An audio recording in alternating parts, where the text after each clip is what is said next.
Overthinking is not always your brain looking for answers. Sometimes it is your brain looking for safety. That is why the same thought can come back even after you already solved it. You are not checking the problem. You are checking whether something is about to hurt. You replay the message. You replay the face. You replay the silence after you spoke.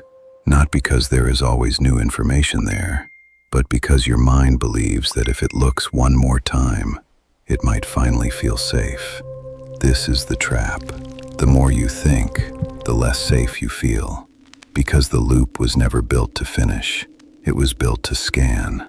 Overthinking often sounds responsible. It tells you, I am just being careful. But underneath that sentence, there may be another one. If I miss something, I will be hurt. So your mind starts preparing for every version of the future. The mistake, the rejection, the awkward answer, the person suddenly changing their tone, the moment someone decides you were too much. And the stranger part is this. Your brain can start treating imagination like evidence. A scene you made up begins to feel like a warning. A sentence no one said begins to feel like a threat. A possibility becomes something you must defend against. So you think again, you prepare again, you check again, and for a few seconds, it feels like control. But control is not the same as peace. Control asks for one more check. Peace does not. That is why overthinking can exhaust you without solving anything.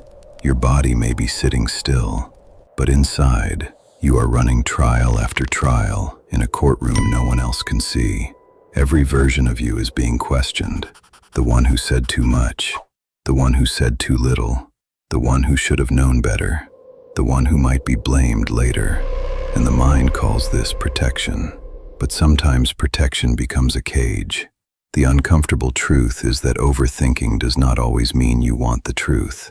Sometimes it means you want a guarantee. You want proof that nothing bad will happen.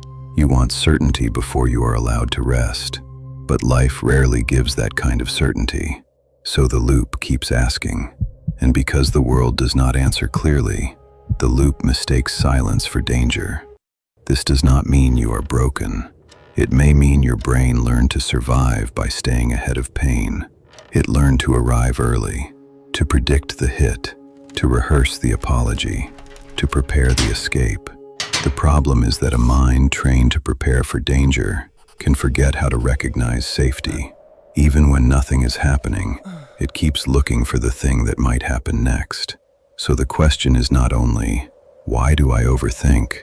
The darker question is, why does stopping feel so unsafe? And that is where the next trap begins. Because for some minds, relaxation does not feel like peace. It feels like letting your guard down,